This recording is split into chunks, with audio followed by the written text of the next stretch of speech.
Well, you're listening to Expat Radio. I'm Bill Anderson, and I'm coming from kind of slightly overcast south coast of Spain, Costa del Sol. But I am delighted to be joined today by, well, I was going to say a well-known face, but you are becoming a well-known face, Andrew. You got a great face for radio. Um, I'm joined by Andrew Scattergood, aka Skatz. Welcome back to Expat Radio, Skatz. It's a pleasure to be here, Bill. It's a while since I've spoken to you, and you've been on my show too, so We, it's we, lovely. we have. I was just checking back. It was October 2023 when you came on the radio with us last time. Time Wow, flies, doesn't it? a lot of water has gone under the bridge since then. There has been a couple of tsunamis, and we're going to come to that later on. Yeah, so for people who don't know you, Scats, you're a musician. You have you have two YouTube channels, and we will be talking about these. There's a little hint in the in your label at the top there. U2 Spain and Still Alive. I'm glad you're still here. Where are your origins, Scats? Well, I was actually born in Consett in County Durham, so I'm almost a Geordie. When people say, "Oh, so you're a Geordie," I have to say, "No, I'm 15 miles away from being a Geordie." And I kind of lost the accent when my father, who worked in the steelworks in Consett, which shut down in the early 80s, he moved the family down to the Manchester region, the border of Cheshire. Right. And that's where I did my O levels, and then I went to Leicester Polytechnic to study performing arts, specialising in drama. So Right. that's the early part of my life. Well, without giving too much away, you've certainly had a lot of drama in your life over the last year, Scats, but we will get there and we'll talk about it. So, from Manchester area to Compita in southern Spain, how did that come about? Well, it wasn't direct. So there was a point when I went on honeymoon with my wife to Ireland. We picked Ireland. I don't know why. Didn't have much money at the time, and we enjoyed going camping in England, in Derbyshire especially, and we were living in Leicestershire. So we said we'll just put a pin in the map because this is all we can afford to do on honeymoon. And we opened the big map, and we saw Ireland on the left, and went, "Have you ever been to Ireland? I've not been to Right. Ireland. Let's have a look at Ireland." And we put in the internet camping in Ireland, and this one campsite came up in a place called Kerserveen in County Kerry. And we basically organised to go there and absolutely loved it, adored it. And the people were amazing. And we decided, not then, because that was back in 2006, but when it got to 2012, I'd actually written a song for the campsite owner, all Right. about him and the campsite, because he was such a welcoming man, called Mortimer Moriarty. Bless him, he's passed on now. And so I wrote him this wonderful song in a kind of diddly diddly diddly diddly kind of way, because that's the sort of music he had on his website, and sent it to him. This was about 8 months later, and he said nothing. I didn't get a message back, and I thought, oh no, he hates it. Oh, this is terrible. I've just that's the end of us going camping in Ireland again. And it wasn't until 2012, very early on, that I put it up on YouTube, I think, with a title. And somebody must have said to him, have you seen this? There's a song all about you on YouTube. And he emailed me and said, "This is fantastic. Can I use it on our website?" I said, "Oh, I thought you hated it." And he said, "No, it's the first time I've heard of it."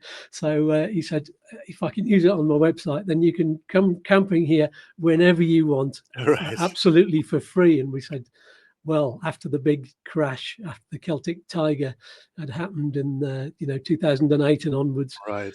a lot of the work had dried up because I was doing workshops in schools and all kinds of things. So anyway, cut a long story short, we decided that it would be a very cheap holiday, and we just went over there for 3 weeks and loved it so much that we said we should move here. And I actually read the diary that I'd taken on honeymoon with me and written on honeymoon. And at the same time, and it said, "We want to live here," and it just seemed to be the right thing to do. Everything came together, and a year later, 2013, we moved there and set up a wonderful life.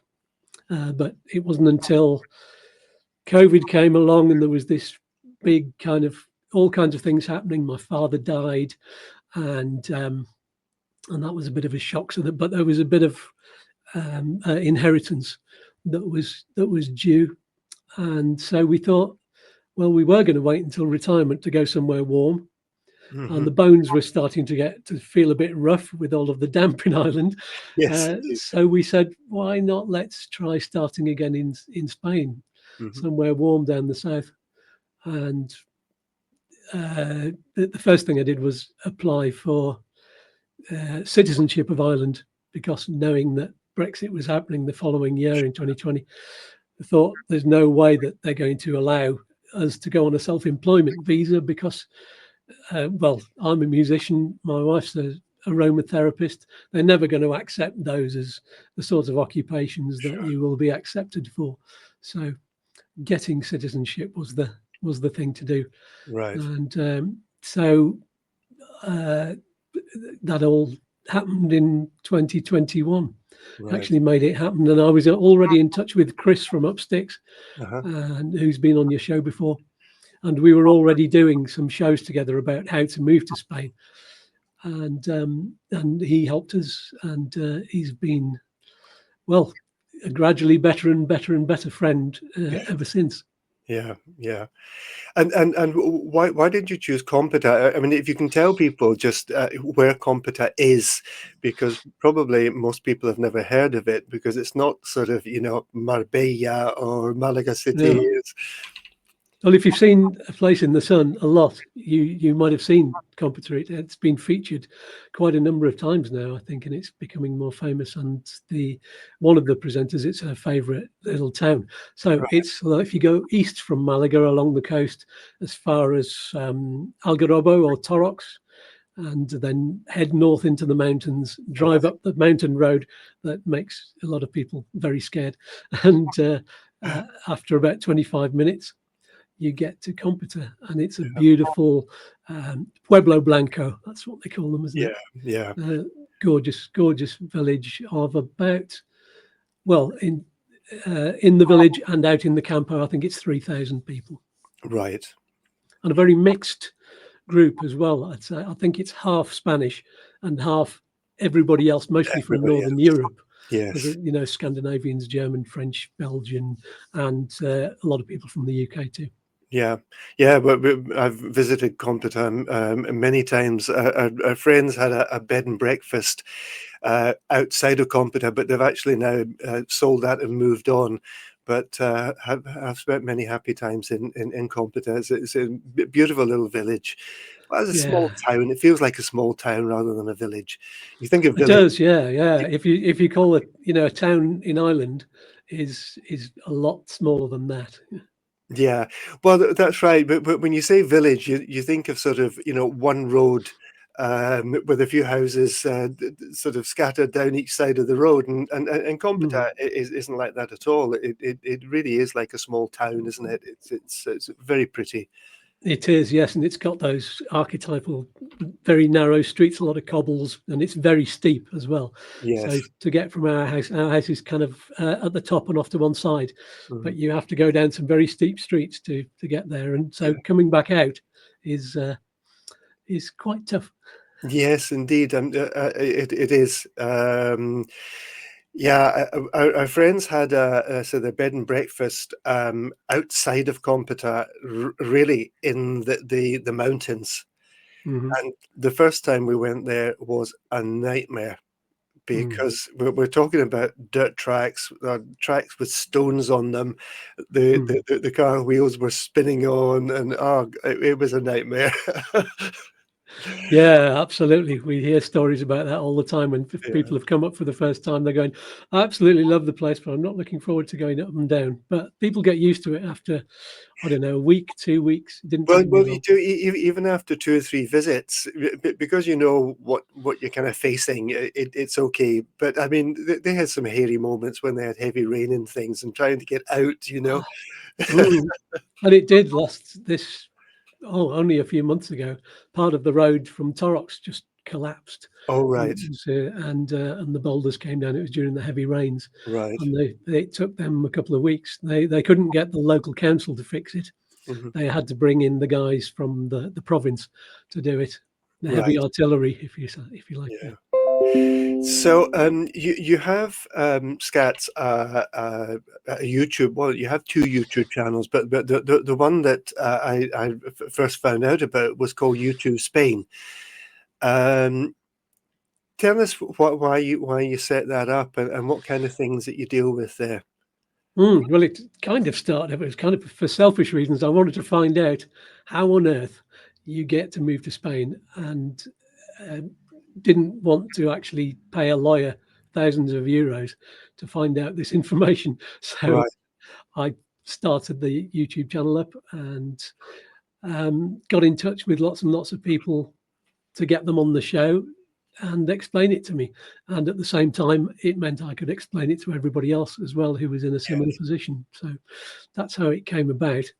And of course, I met Chris very early on, and he did the first live show with me, and then agreed to do it every 2 weeks right, because it was beneficial for him and for me. So yeah. it worked out really well. Chris is gonna be joining me in a couple of weeks, to talk about everything that's happening, so we're not gonna go down that road just now, but you've Yeah. had a lot of things to explain over the last couple of years, haven't you? Mm. Um, and I don't know if it feels like this to you, but, you seem to be well, but when I was in sort of, the public office here, you know, I'd have dozens of people asking me the same question over and over and over and over again. Mm. And it must feel like that sometimes, like, well, yeah, I've explained this 10 times, but okay, we'll go there again and we'll explain it again. Absolutely, and that was the big reason for doing the videos during the week, the information videos, Yes. so that instead of having to explain it over and over again, I could just go, "Here's the link to the video that tells you everything," and I make it concise and accurate as I possibly can, so Yeah. that and entertaining as well, so that they'll enjoy it. Yeah, and the fact that you're doing live streams as well, it does allow people to act in real time and ask the Mhm. questions that they're concerned about. But um, I still get amazed at I see this regularly on social media of people who are UK citizens Mhm. saying, you know, oh, I want to come over to Spain, and does anybody know what the job market is like? And it's Mhm. like, well, you know, how many years on now are we? And people haven't got the message, have they? No, no, it's unless they're directly, looking at it, they don't know where to look. Yeah, It's and it should be easy if you know how to Google well, if you know what questions to ask in the right sure. way, but very often people don't, and that's why. And of course, the answer to that is to that question that they're asking is usually it depends. Depends whereabouts in Spain you're going to be, because unemployment is different all over the country, Yeah. and it's changing all the time. I mean, it's unemployment's gone down quite considerably in the last I don't know 8-10 years. Yeah, but you know, in this part of Spain where we live, or certainly where I live, a lot of employment is seasonal. Mm, And people may well pick up work in March because that's when everything starts to open up again.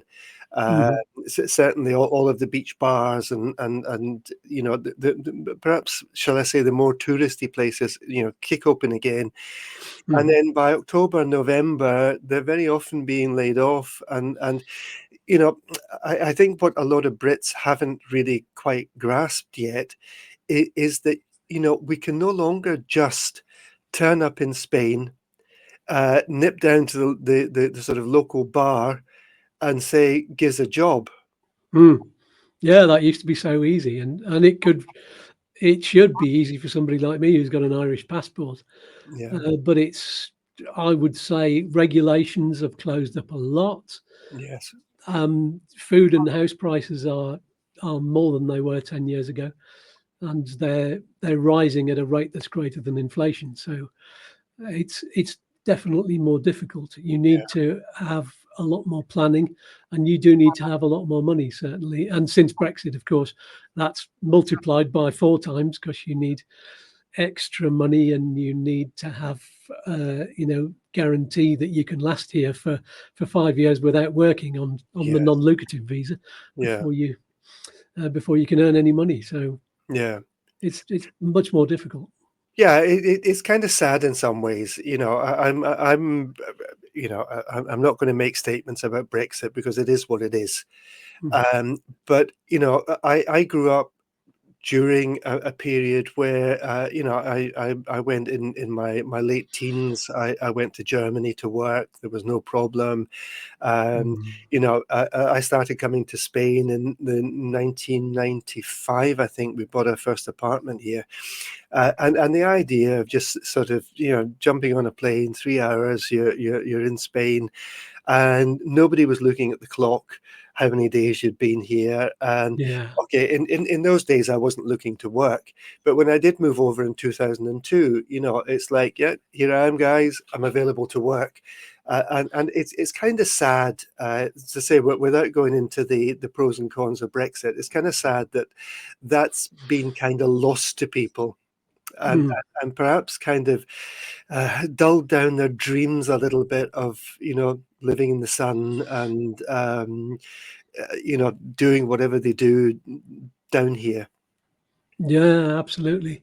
And officially, people who were what they called the swallows, who Yeah, would come over for up to 6 months over the winter, officially you couldn't actually do that without without becoming a registry. Spanish resident. So, Yeah, but they did, and it was kind of a blind eye was turned to most of it because not doing any harm, and really it's within EU regulations to have freedom of movement.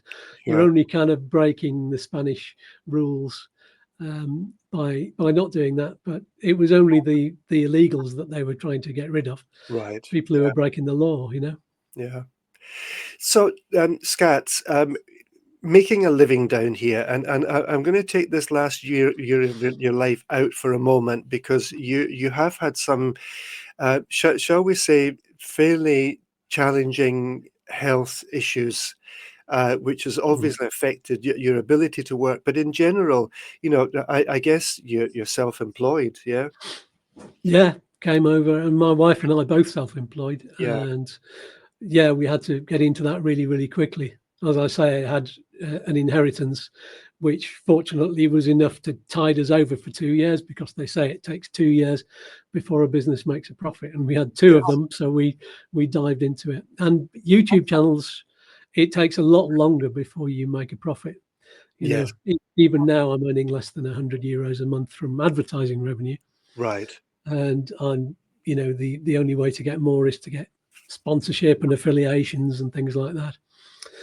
So it's been tough, and I was just getting into it when last year hit, but we'll talk about that later. yes, And sure, yeah, and it is quite tough. But the one thing about having a YouTube channel and being a musician, well, certainly YouTube, is that all you need is a good feed. All you need is a good sure. internet broadband cable, Mhm. basically. And fortunately, Spain was one of the countries that used the EU's money wisely and did the infrastructure and took the cables up the mountains Right, to all of the small villages. So its computer was fully supplied, and there's 600 whatever they are megabytes, gigabytes yeah. of speed these days, which is fantastic for what I do. Yes, indeed. Yeah. Well, when I moved out here permanently, 2002, we couldn't get either a phone line. We couldn't get a phone line, but of course, in those days, you were tending to use phone lines for the internet as well. And, Mm. and we tried every way to get a phone in. and I think it took us about 7 years before we actually got internet in the house. Wow. And we're only 2 kilometers inland from the coast. It's not as if like our friends, I was talking about in Compita, are in the middle of nowhere, you know? But it still took about 7 years. But now we have fiber optic, and it's been great. But there was only one company that would actually install it for us, Uh-huh. because we're just a little bit out of the main area of population, you know. Hmm. But my goodness, what a difference it makes. Yeah, absolutely. And I couldn't have come over to Spain doing what I do now without it. Yeah. And of course, back 20 years when you were here, when you moved here or more, you couldn't do a job like this. And Well, it was part of the plan for us. yeah, If I hadn't been able to do this and look to the future when I'll hopefully be earning enough, and then to my retirement when hopefully there'll be enough residue from it still sure, coming in that sure. can boost my Yeah. pension, which is probably not going to be all that much, but so I'll need more. Yeah, yeah, but you also have been working as a musician and doing gigs all round and about, I guess, right down to the coast and various other places. Yeah. Um, yeah, that's it's not easy work, is it? No, no, not in terms. I mean, it's lots of heavy equipment to carry, and going into a new place is what unnerves me to start with, because you don't know whether they're going to be friendly. You don't know whether the person who runs the place is going to be friendly. You don't know where you're going to be playing. You don't know whether you're going to be right next to the audience and your microphone stand's going to get bashed into your face. And now, of course, there's backing tapes, which you've got iPads, so expensive equipment that you're sitting right next to. Sure. So there's nerves there involved, and you've got to get to know all of these bar and restaurant owners, some of whom only speak Spanish, of course, Yes. and it's up to you to communicate with them and say how good you are and get them to believe you. And how's your Spanish now? Muy bien. Muy bien. Well, I can say muy bien at least. Sí, por lo menos has practicado mucho en los últimos años, ¿no? See, yeah, definitely in the past year, I've Yeah, I've had to learn on the job, if you like, or not on the job when I've not been working in yeah. hospitals. So yeah. Yeah, and we're going to just come on to that. I think we'll be taking a break in a few minutes, but um, basically what we've been referring to all the way through, and your other YouTube channel Still Alive. You were diagnosed with cancer. Mm. When was that, Scats? That was in February of last year, February. 2024. Yeah, That's when the official diagnosis. I'd waited 10 or 11 months to have the colonoscopy, during which time my doctor tested me at the local health centre, yeah, did blood tests, and they said, no, there's no cancer markers. And the doctor said, no, you definitely not got cancer. And so I was kind of at the end of the queue to right, have a colonoscopy, and which was a shame, but can't do anything about it now. And when they tested me with the colonoscopy, they said immediately afterwards to me and to my wife who was there that it looks bad, and you're right. talking about an oncologist saying it looks bad, and it's 10 centimeters long. Oh, So, and it's in the rectum, so it's colorectal cancer. And yeah, so that was a bit of a shock. sure. But when finally we went for the proper diagnosis meeting 2 weeks later, and they said, yes, it's definitely cancer, we biopsied it. We'd kind of prepared ourselves for the worst, and Yeah, we said, okay, then let's get on with it. What's the treatment? We need to know, and we need to get it started. right. But Skaz, we're going to talk about it because you have been, shall I say, brutally honest on your YouTube channels, and you've set up this second one, Still Alive, really sort of going along with you, almost like a video diary of what's been happening. But how did you and your wife, because I've been there, cancer doesn't just affect the person who's got it. It affects the partners, the family. It affects everybody in one way or another.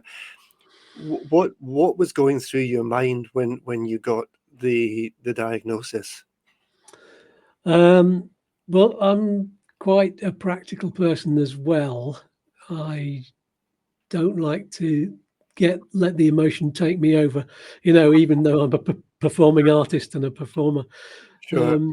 I prefer to look on things and look to the future and say, what can I do about this? So I just got more and more determination, really, from the diagnosis, and wanted to keep smiling through the whole thing. I wasn't going to let it beat me. Right. So you decided just to, I don't know, tackle it head on and say, Yeah. let's get on with this. Yeah, absolutely, and talk about it like you said, and be brutally honest. And I've shown people the processes that I've gone through, and I've not shown them absolutely everything, but I talked through. Some of us are glad about that. I did talk through the whole night before I had the colonoscopy, which was me sitting on the toilet and talking about having all of this liquid that I'd drunk to make me release everything that was inside me. So that, and I try and make it, lighthearted as much as I can. But I think being honest about it and being forthright and being forward about it is good for people. And I think that more people should talk about it, and men especially, because men tend to hold back on that. And a lot of people have said to me, I've had some pains as well, and I've had some blood in my stools, and I've said to them, immediately go to your doctor, get the checks. It's going to do you no harm to get the checks, and it's better to find out, and then you can face it, and then you can approach it in whatever way you want, but at least you'll know. It's more important to know. And some people went and they said, thank you, you've saved my life. Plus they caught it early. Scatz, we're going to take a short break now, and we'll be back. And if it's okay with you, we're going to talk through more of this, but because I think that this kind of opening up about it is what people need to hear. Yeah, absolutely. Welcome back. Oh, have a drink first. Let's stop there. That is just water you've got in there, Skatz, yes? No, vodka. No, it's water. Okay. This is my regular, the water that I toast Still Alive every time. So you're listening to Expat Radio. I've got Andrew Scattergood, aka Skatz, YouTuber, musician, and I have to say a bit of a hero in my eyes by the way that you've actually been dealing with your cancer diagnosis, and it was colorectal cancer. That's right. How has, well, first of all, how have you found the health services here in Spain? Because I think that's an important thing for people who are considering to move over here and may have access to the Spanish health system. How have you found that operating, Skatz? I found it really good. Until recently, I've had nothing but praise for the whole thing. It's only been while I was in hospital afterwards, and the sort of aftercare, and the fact that I was sharing a room with somebody and it was noisy and they were feeding me, I think, the wrong kinds of food. That was my only gripe about the whole thing, because as soon as they gave me a diagnosis, the whole process moved really, really rapidly, and more rapidly than I'd heard reported about anybody in the UK going through a similar thing. So I was really happy about that. And the system seems to be very much different from the UK, in that it's kind of a conveyor belt where there's a lot of oncologists, and they all have access to your notes, and you Right. don't always speak with the same one, but they have access to your main oncologist's notes about it. Oh, excuse me, and they can tell you exactly what's going on. So you don't have to wait for your own oncologist all of the time, which would Right. make the waiting period longer. And I think that's good. It does make it slightly more impersonal, and it makes it slightly more direct as well, because the Spanish are like that, I would say, when they don't sugarcoat Right. the diagnosis. They were straight into describe it. They didn't actually say in the diagnostic appointment, they didn't actually say you've got cancer, until Chris, who was there with me translating, Uh-huh. said, "Can I just confirm that it is cancer?" And Right. they said yes. I think he had more trouble with the appointment than. Oops.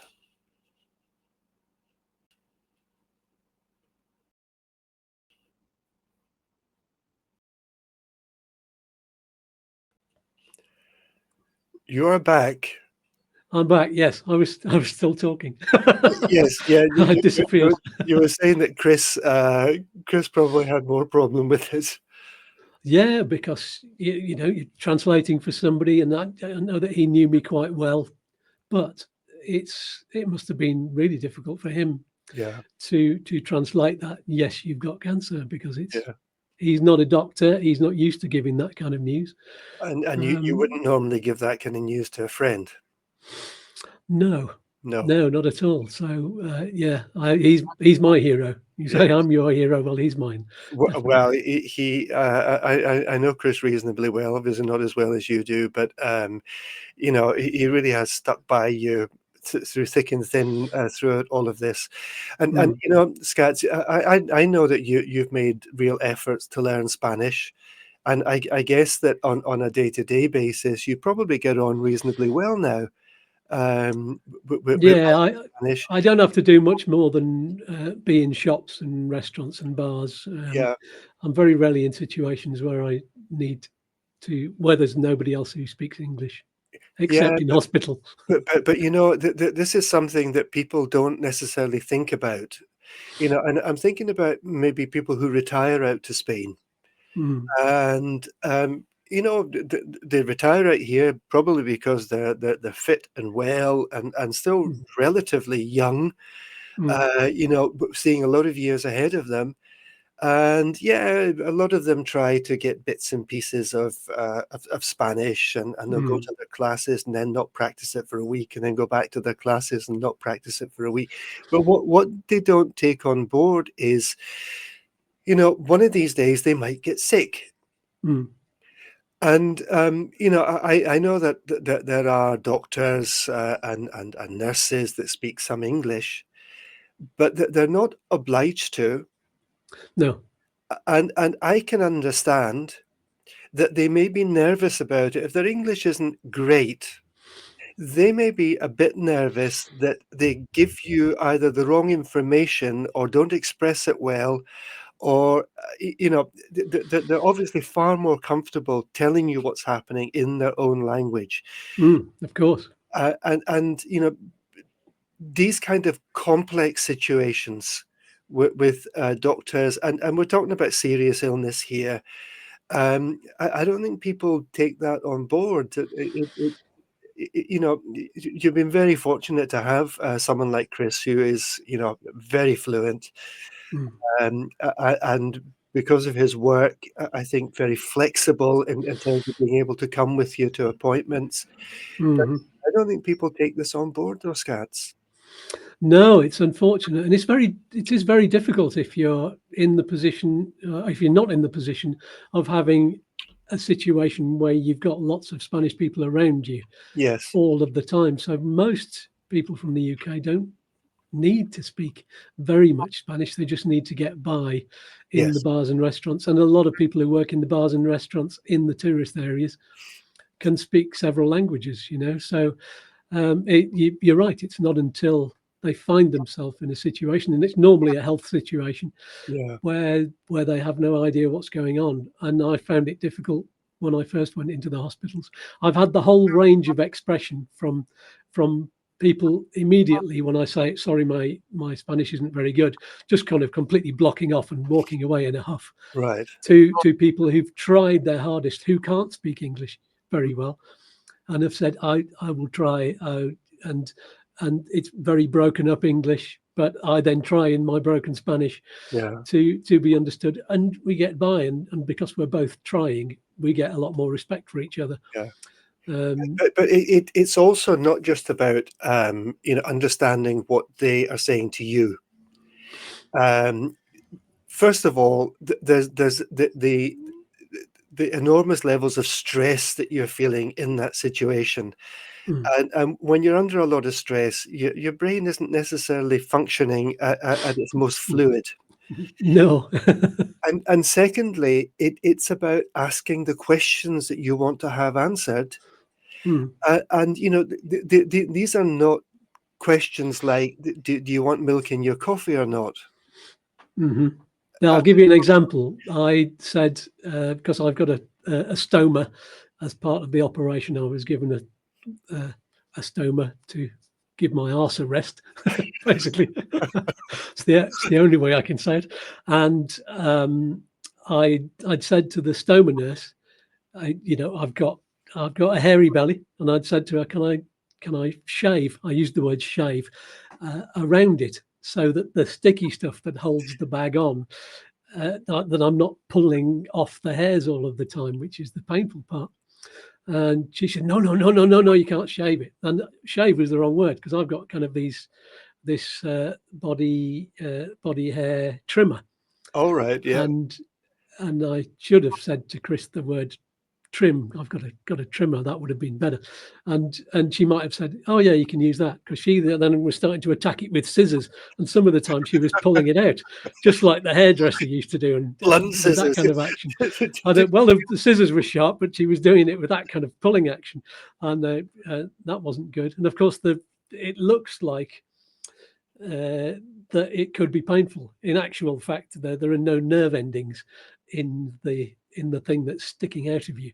Right. So although it can bleed easily, but you don't feel anything, which I've only gradually accepted the more and more I've cleaned it myself and changed the bag myself. So now I'm a bit more bold and a little bit more rough with it, just to get it cleaned properly. So and especially going to the stoma nurse, whenever I go there and she checks it out, she's like squeezing it and pulling it about, and it's like she doesn't care, but obviously she's used to doing it and knows that it's not hurting her. Yeah. So yeah, I mean, I have watched You're Still Alive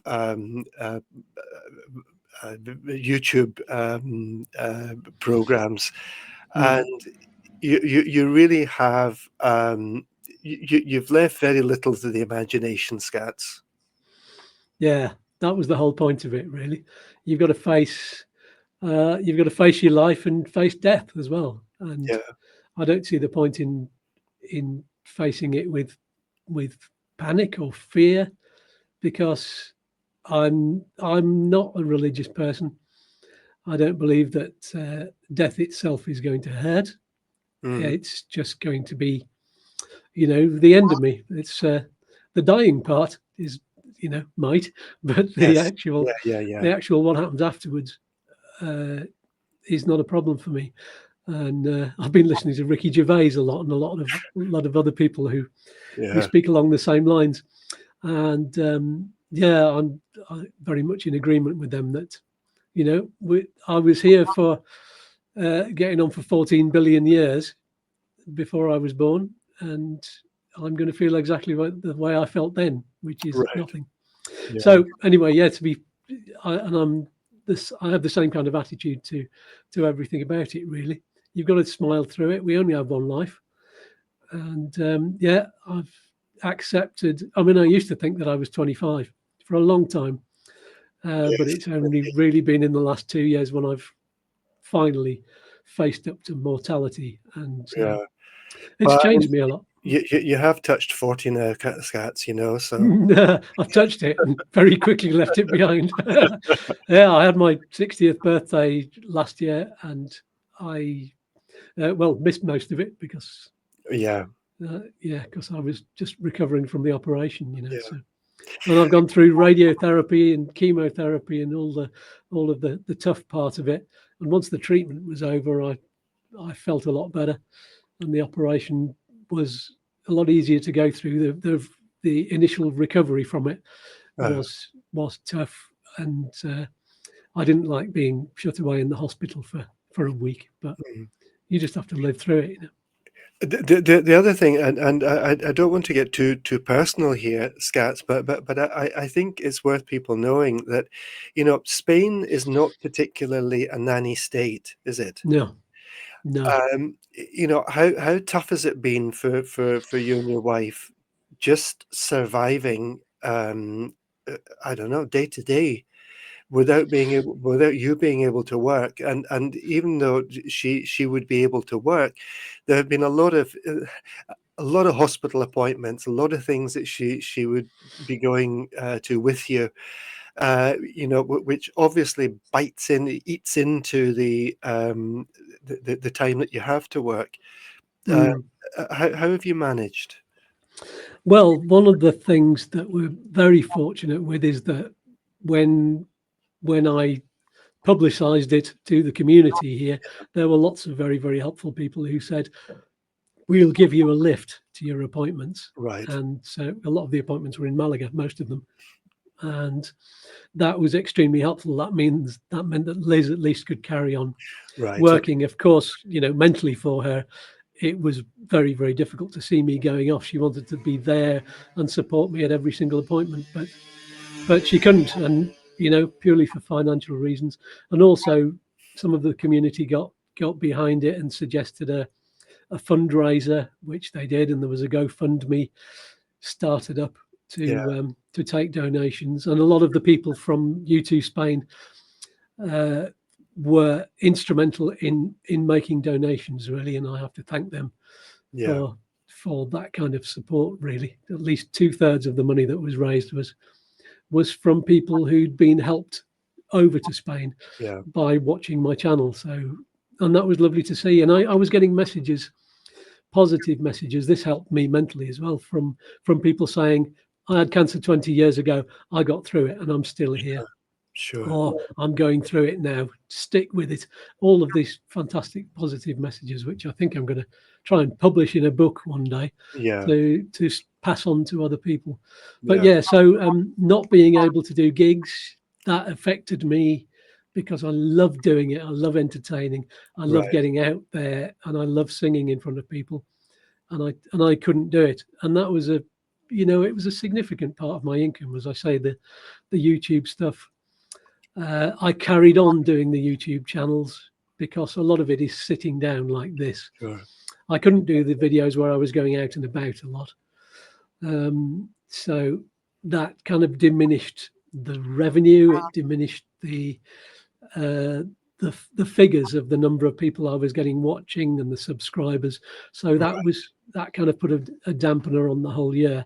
mhm, But I just had to keep going because if I'd stopped, then everything would have dropped off, and it took 2 years for me to get it up to where sure, it is now. So I knew I couldn't do that. So it was the lack of money from gigs and a bit of drop in revenue for Liz as well, because she was supporting me and being there for me. yeah.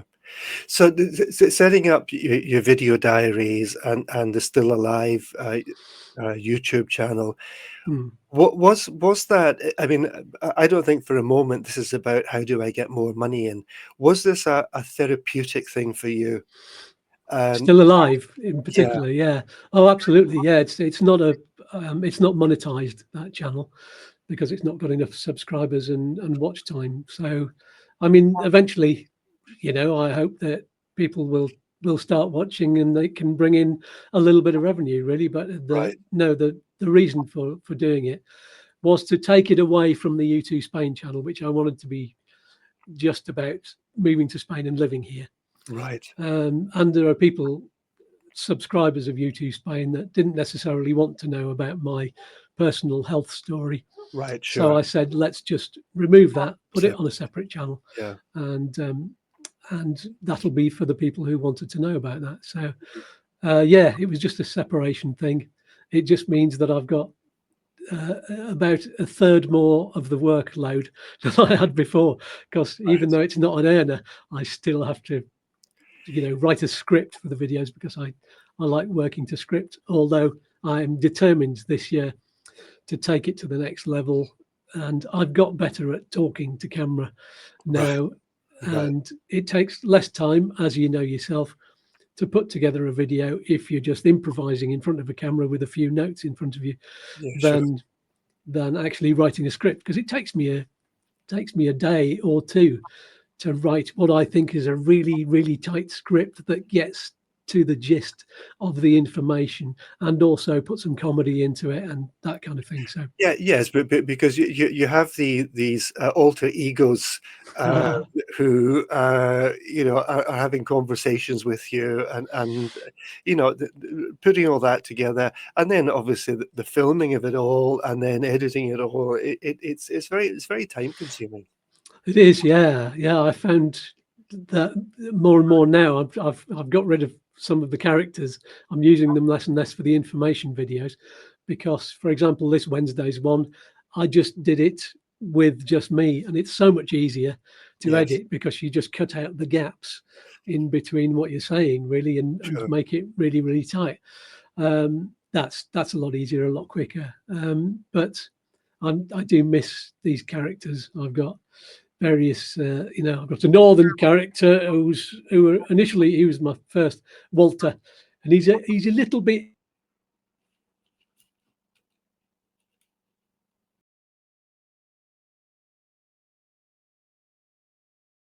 I've disappeared again. I'm back. You So are back. Walter, Walter, this character, I started him off as just me taking the Mickey out of Brexit people, and I'd have him going, he was a Brexiteer and he's been here and he's always complaining.